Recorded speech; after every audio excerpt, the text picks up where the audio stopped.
nós não podemos assim. Nós mestre acelerar a construção de casa.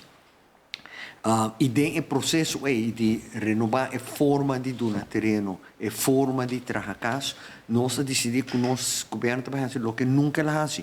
Este de governo mesmo, não FCA, não no setor privado, mas o governo mesmo iniciar projeto não grande.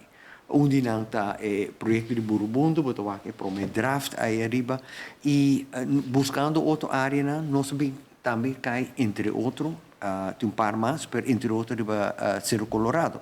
Cerro Colorado é parte para riba de refineria, tá uma área grande. Botinha Baby Beach, botinha Rogers Beach, botinha Casa, que estava de refineria, é tempo já.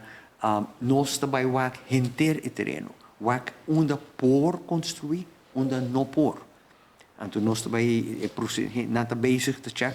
Ze tem spelonken na about die área que está contaminada de tempo de refineria. Que nós mesmo excluímos de vivenda. E o resto, que está grande, nós também pedimos o que chama request for proposal. Pedi arquitecto na oficina de desenvolver projeto, bem com plano para nós quem tem bom plano para nós desenvolver para riba. Que men rond die dos praia, Rogers Beach e Baby Beach, hotel na alto, botinha casa existente, rond essa, sem chegar na refineria, área grande, nós queremos que nós possamos par de 1.000, 2.000 casas seguro, pero nós queremos fazer junto com o setor privado, o governo mesmo não tinha placa para isso aí, e nós queremos fazer de uma forma que nós também satisfazer certo segmento da população.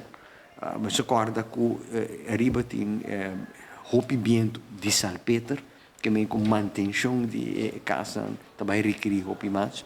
E o custo de terreno arriba está mais alto que, por exemplo, de meu bairro. Então, nós também fazemos request for proposal, pedir instância local, internacional, bem com ideia. Proponer-nos algo que te mostra bonita, que te duradouro e que te cria espaço para casa pagável.